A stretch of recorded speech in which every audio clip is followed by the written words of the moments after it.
여러분 안녕하십니까? 백운기입니다. 코로나19로 너무나 힘들었던 올해가 이제 저물어 갑니다. 하루하고 반나절도 채 안 남았는데요. 조용히 한 해를 돌아보면서 잘 마무리하는 시간을 가져야겠죠.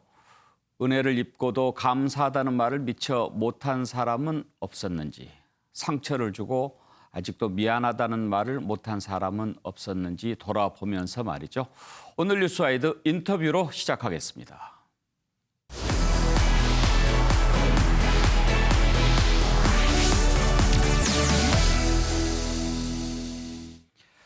오늘의 뉴스메이커 국회 보건복지위원장이면서 민주당 서울시장 보궐선거 기획단장을 맡고 있는 김민석 의원 모셨습니다. 어서 오십시오. 안녕하세요. 반갑습니다. 정말 반갑습니다. 정말 반갑습니다. 아주 오랜만인데. 서울시장 보궐선거 기획단장. 네. 2002년이죠. 18년 전에 네. 김민석 의원께서 서울시장 출마한 것을 아는 기자들이 얼마나 될까요? 글쎄요. 제가 국회의원 했던 거를 모르는 기자분들이 더 많을 겁니다. 그래요. 그때 서울시장 출마해서 되는 줄 알았었는데 하여튼지 뭐 43%인가? 네. 그렇게 얻었는데 청계천에 빠졌어요. 네. 18년 전인데 예. 그때 김대중 대통령 때 집권당 시절에 38회 그러니까요. 서울시장 후보 30대 때. 나왔으니까요. 예. 네. 저도 그런 때가 있었나 싶기도 합니다. 그때 많이들 아쉬워했는데 그런데 어때요? 지금 이렇게 좀 이제 세월이 많이 흘렀잖아요. 사실 저는 오늘 김민석 의원 나오면 개인적으로는 궁금한 게 오랫동안 쉬면서 인생의 어떤 부분을 많이 경험했을까 하는 부분 좀 듣고 싶었는데 오늘 방송에서는 다 못 듣고 기회가 있으면 한번 듣기로 하고요. 따로 뵙죠. 30대 때 만약에 서울시장이 됐으면 서울시장을 잘 했을까요? 아니면 그때 안 되기를 잘했을까요? 좀 미안한 얘기지만. 새로운 가치라는 점에서는 분명히 하나의 노력을 했을 것 같습니다. 그러니까 지금 생각하면 그 당시로서는 꽤 빠른 이야기였는데 생활 정치라는 이야기를 통상 우리 정치에서 쓰기 한 10년 전쯤에 시작을 했죠. 근데 이제 그때 한편으로는 그러니까 제가 이명박 후보하고 선거를 치렀는데 이명박 후보께서 청계천을 제기하면서 한편으로는 환경이라는 이슈에 부응했고 또 한편으로는 이른바 뭐 뉴타운 이런 개발 우리가 흔히 욕망의 정치라고 이야기하는 그런 것에 부응한 측면이 있는데 요새 생각하면 제가 너무 어떤 인간적인 나이로 봐서는 너무 빨랐다라는 생각을 할 때가 있습니다. 뭐 그렇죠. 그런데 가치라는 면에서는 분명히 새로운 하나의 실험을 했을 것 같다는 생각이 듭니다. 거예요. 하여튼 이제 30대 최연소 서울시장 후보로 출마했을 때 취재 현장에서 만났던 김 의원을 이렇게 중후한 국회 보건복지위원장이면서 또 보궐선거 기획단장으로 만나게 되니까 감회가 상당히 좀 새롭습니다. 여전히 이렇게 청청하시고 파릇파릇하신 우리 모습을 뵈니까 이렇게 지켜보시는 분들한테 좀 죄송스럽습니다. 저희가. 선거 얘기 그러면은 먼저 좀 해보죠. 여당에서는 언제쯤 서울시장 후보를 이렇게 확정할 계획인가요? 1월 말 그러니까 내년 설 전에 후보 등록을 시작해서 후보 경선을 통해서 후보를 확정하는 것은 내년 설 이후에 하려고 합니다. 원래는 좀 빨리 할까 하는 생각도 있었는데 이게 코로나19 상황이 아무래도 만만치가 않아서 좀 더 집중도 해야 되겠고 국민들이 아무래도 경선에 관심을 가질 시기가 1월 초까지는 조금 마음이 여유가 없지 않으시겠나 하는 생각이 있어서요.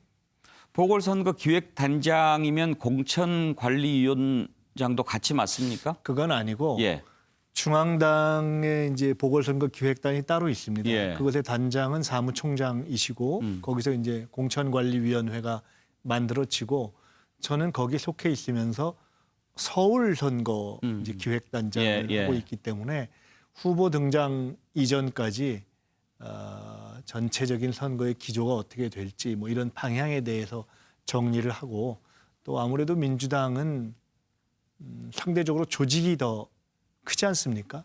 소속 시의원들도 많고 소속 구청장들, 뭐 소속 기초의원들도 많기 때문에 그분들을 차근차근히 선거에 앞서서 이렇게 마음의 대비도 시키고 준비도 하는 그런 역할을 하고 있습니다. 혹시 기준 같은 것을 물어보면 지금 얘기할 수 있을까요? 뭐 당선 가능성이 최우선이다라든지 아니면 뭐 또 다른 기준을 본다든지. 당의 어떤 정체성 같은 것이 굳이 어떤 숫자로 표현한다면 뭐 한 3 정도가 된다면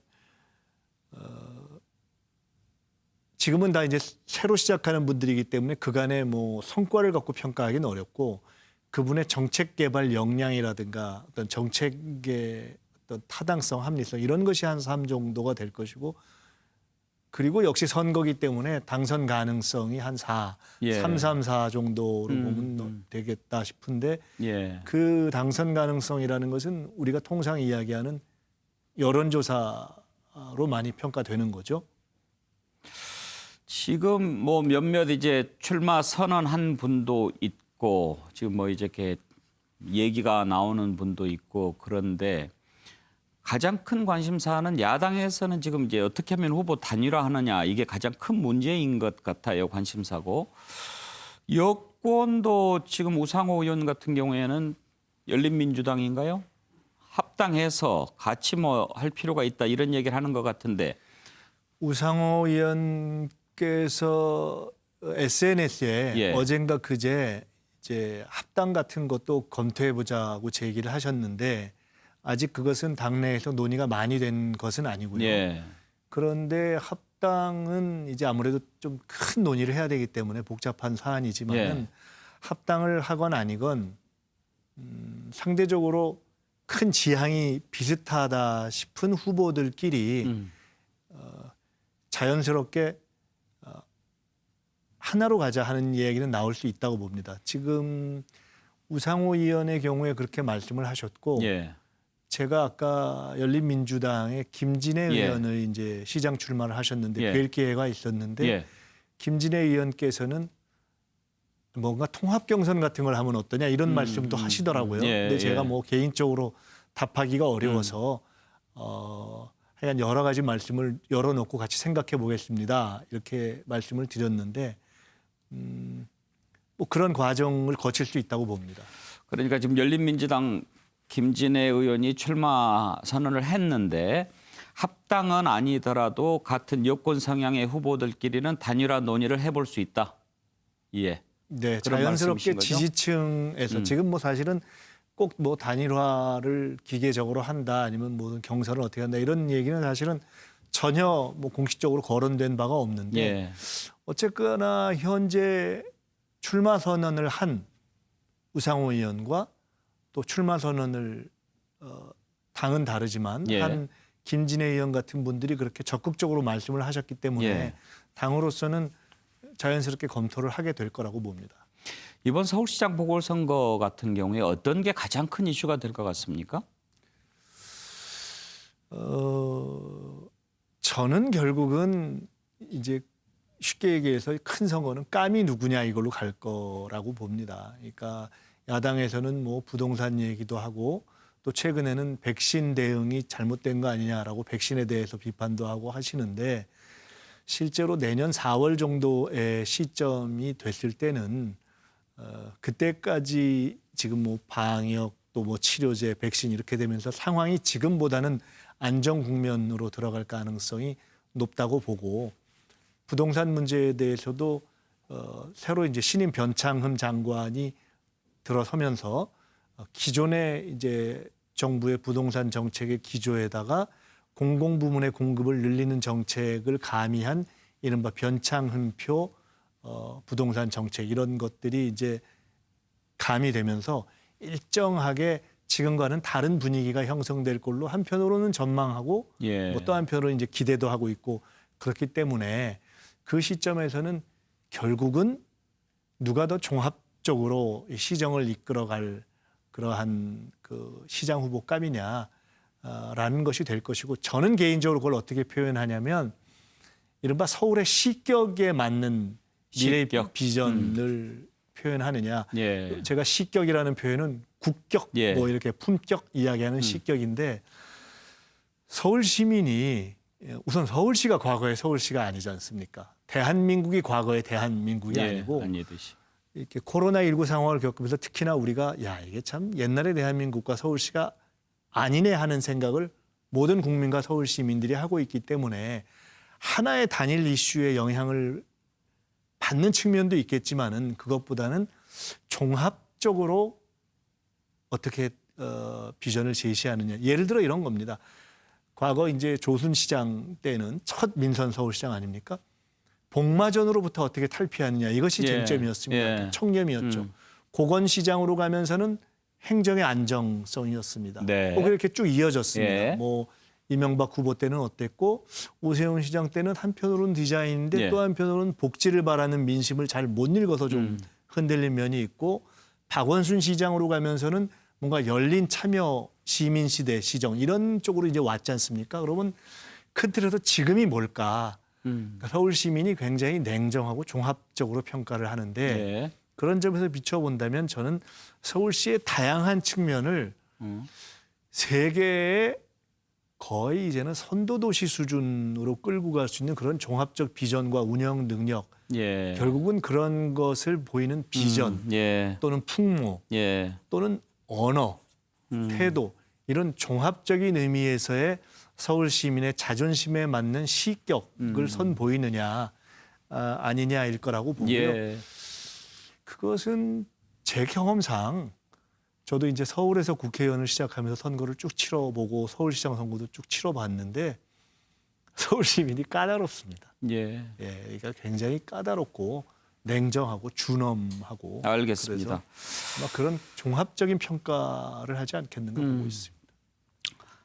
말하자면 일종의 이제 시대 정신인데 서울시장 선거 같은 경우에 이제 조수시장 때부터 쭉 이렇게 정리를 하시면서 개념을 정리를 하니까 좀 이해가 됩니다. 이다음 서울시장 선거는 시격, 비전, 그야말로 세계를 주도하는 그런 도시로서의 서울을 글로벌 이끌고 할 만한. 선도도시 수준의 품격을 시민들이 이미 요구하고 있어서 물론 예. 그것이 겉으로는 당장은 어떤 경우에는 뭐 코로나19 또 어떤 면으로는 부동산 뭐 여러 가지로 나타날 거라고 보는데 그거를 풀어내는 방식과 비전의 수준 그리고 그것을 풀어가는 어떤 시장 후보로서의 면모 이런 것들이 과도하게 하나의 이슈로 가거나 또 과도하게 정치적으로 가거나 예. 과도하게 어떤 대선 징검다리로 가거나 이런 것을 과연 최종적으로 판단할까? 공감이 갑니다. 저는 시민들이 서울 시민들은 안 그럴 거라는 예, 예. 봅니다. 그런 분이 잘 좀 나왔으면 싶으네요. 네. 코로나 얘기도 잠깐 해볼 텐데 네, 네. 이걸 질문할 시간이 없을 것 같아서 지금 하나 물어보고 갑시다. 서울시장 어떤 사람일까 하는 것 하면서 이 다음 대선의 시대 정신은 뭘까 갑자기 물어보고 싶어졌어요. 혹시 생각한 게 있습니까?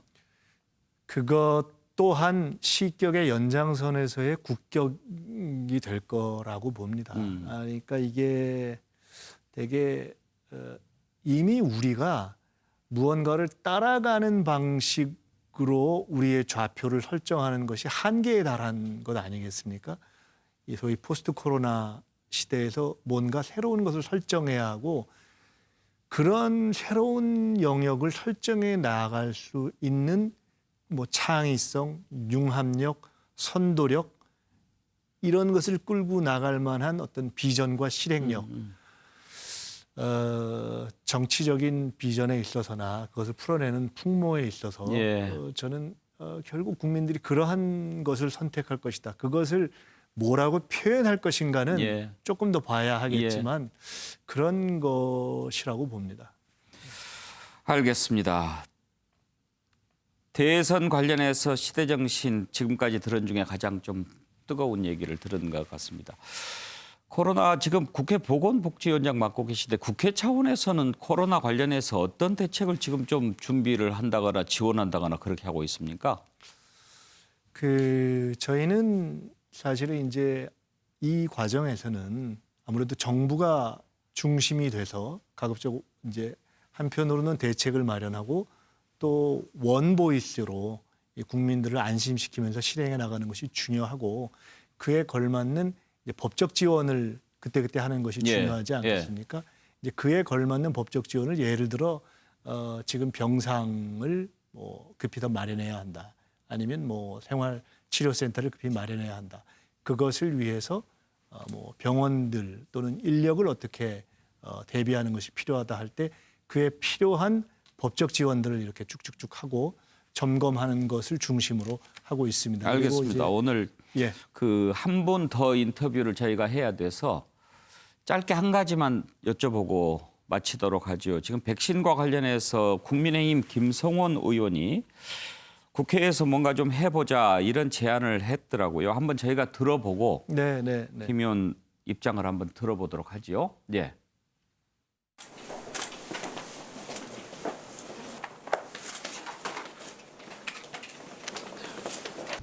지금 정부 당국의 말이 다 틀리고 있습니다. 어떤 분은 2월 달에 접종이 가능할 것이다 얘기하고 또 다른 분은 2, 4분기에나 가능할 것이다 이렇게 얘기를 하고 있었고 우리 국민들이 상당히 불안하게 생각하고 있고 그다음에 정부의 방향이 옳은 것인지 또 수급 정책이 제대로 되는 것인지 이러한 부분에서 국민적 의혹과 또 의문을 해소하기 위해서 긴급 현안 질문을 우리 당 입장에 국민의힘 입장에서는 제기하게 됐습니다. 예, 긴급 현안 질의를 하자 하는 건데 그러면 이제 본회의에서 하겠다는 거죠? 네. 예. 저거는 우선 짧게 말씀드리겠습니다. 그 글로벌 제약회사들과의 협상이 저도 이번에 이제 처음 알게 된 면도 있는데 그 구체적인 내용이 세계 어느 나라에서도 사전 또는 중간 공개되지 않은 것이 관행이라는 측면이 있습니다. 그것 때문에 사실은 야당이 제기하는 또는 국민들 입장에서 답답함이 있었던 것도 사실입니다. 예. 그러나 야당이 제기하는 것처럼 전혀 백신 대응을 못했다. 이것 또한 사실과 달라서 이미 대통령이 말씀하시고 중대본에서 이야기를 했고 또 이제 정은경 청장이 앞으로는 이제 하나의 스피커가 돼서 쭉 설명을 해나갈 그 내용들을 요점으로 말씀드린다면 이미 집단 그 면역을 형성할 정도의 백신 수급이 충분히 저희로서는 마련되어 있고 예. 가장 먼저 해야 할 고위험군이나 의료진에 대한 접종이 2월부터 시작되고 있고 사실 백신은 언제부터 시작하느냐도 중요하지만 언제 끝나느냐가 중요한데 집단 면역을 위해서. 그렇죠. 근데 그러한 점에서는 우리는 전 세계의 다른 나라들과 비추어서 늦지 않고 오히려 빠른 면에 속할 겁니다. 또 하나 매우 중요한 것은 여전히 방역이라는 면에 있어서 지금 이제 어려움을 겪고 있긴 하지만 그러나 냉정한 국제적 평가에 있어서는 제일 높은 수준에 아직도 있는 것이 현실입니다. 그리고 거기에 더해서 우리는 방역, 백신 외에 세계에서 굉장히 앞서서 지금 치료제라는 또 하나의 영역으로 지금 들어서서 방역, 치료, 백신 세 가지 면에 있어서의 어떤 종합 대비라는 점에서는 결국 최종 탈출 시점에서는 코로나 최종 탈출 시점에서는 가장 모범적인 케이스로 평가될 것이다 이렇게 보고요. 뭐 긴급 현안 질문이 됐던 어떤 경우가 됐건 저희는 국회에서 필요한 방식으로 굳이 뭐 긴급 현안 질문이라는 방식을 취하지 않더라도 충분히 다 설명을 드릴 텐데 아마도 백신 대응을 전혀 못했다라든가 결국은 접종의 시기를 못 맞춰 실패할 것이다. 그건 조금 지켜보시면 아시는 것이기 때문에 과도한 의혹 제기나 뭐 이런 것은 결국은 이렇게 곧 그렇게 사실이 아닌 것으로 드러날 것이다 이렇게 보고 있습니다. 알겠습니다. 최초 접종보다 최종 탈출이 더 중요하다. 네. 예, 오늘 여기까지 하죠. 만나서 반가웠고요. 종종 나와주세요. 네, 고맙습니다. 고맙습니다. 예, 민주당의 김민석 의원과 인터뷰였습니다.